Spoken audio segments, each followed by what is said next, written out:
School. I'm your science teacher. We are learning chapter 10 gravitation. Now, last time what we saw is about whether an object sink or float. It depends upon the density, right? As what I said, that if a density of an object is less than the density of a liquid or in which we are immersing, then if a density of an object is less than the density of the liquid in which you are immersing, for example, you are immersing in a water, and if the density of an object is less than that of a water, then it will float. But if it is more than that of a water, then it will sink. The same thing happen in all cases. Now, with this one, there is one scientist who find out a law called Archimedes principle. Now it's quite a beautiful and understanding thing, that now we wanted to know that when you immerse an object inside that liquid or water, right, how much force is applied on that object. Again, my question is, understand, when you immerse an object inside that liquid or water, how much force is applied on that object? That is the question. Okay, how much force is applied on that object? This answer is given by Archimedes principle. Let me just show you one small video that will give you or guide you a little bit about it. Have a look. See. Filled with water and you put your index finger inside it. You'll observe that the water level rises slightly. You put in 2 fingers, the water level rises a bit more. Right? So from this, as you can understand, if you immerse any object inside water, the level of water increases. Okay, have a look. And now when you put in your hand up to the wrist level, you'll see that the water level increases significantly. The ancient Greek mathematician Archimedes observed something similar when he got into a bathtub. When he got in, he realized that the level of water went up. In both the cases, you notice that the water is displaced by the object that goes in. Keep this thought in mind. We'll come back to it soon.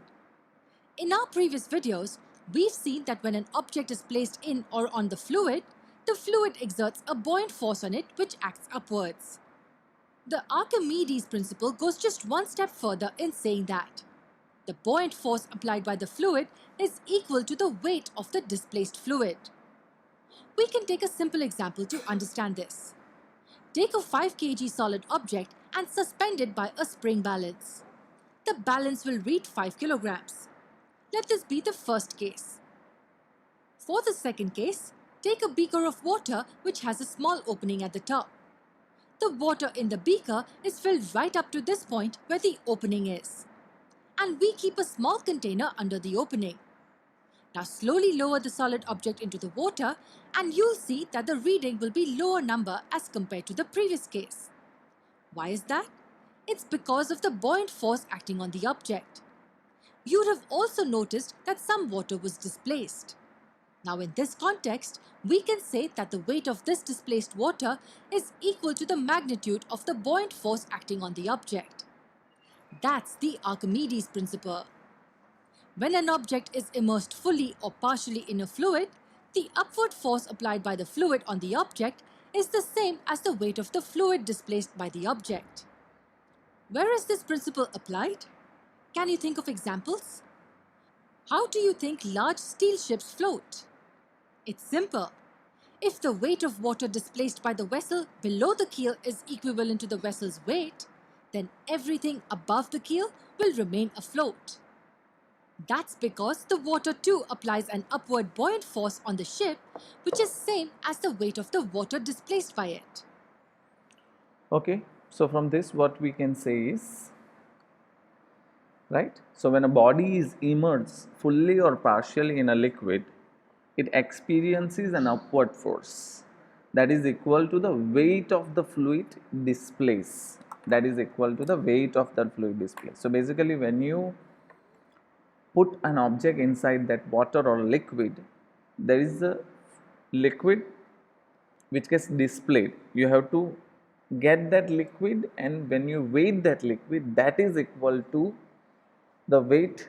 That weight is the force applied on that object in the upward direction. Okay, understood? And that is how there are many questions that arise in your mind, that how does such a big ship or sails on the water, right?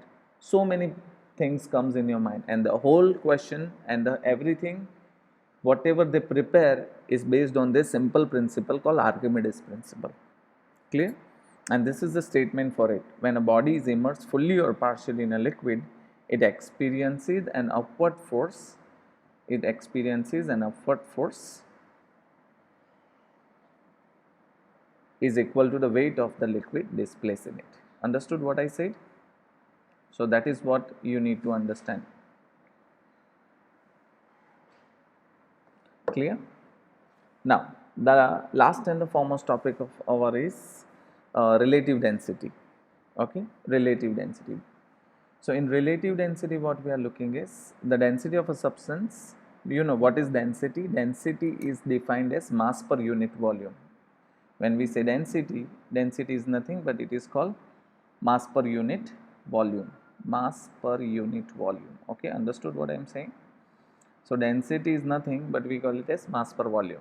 Now, here we are not talking about only density, we are talking about a relative density. In relative density, what we are doing is we try to compare two densities together.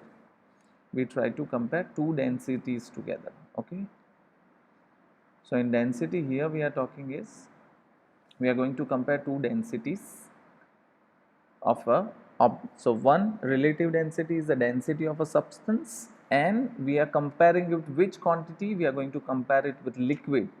That's why we have said relative density as density of a substance divided by density of a liquid. Clear? So this is how we get relative density of anything.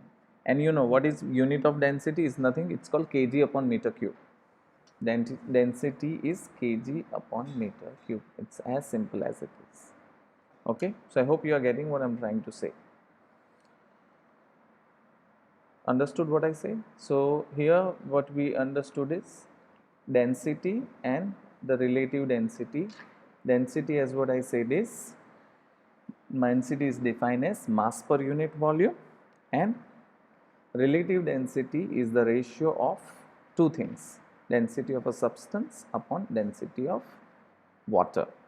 So, relative density means comparison of two densities, and in standard form we are comparing it with the density of water. And make sure the relative density has no unit. Understood? One simple and clear logic. Relative density has no unit. Okay. So, with this we have completed the chapter. I will provide you the question answers for the same. Fine. That's it for the day. Thank you so much.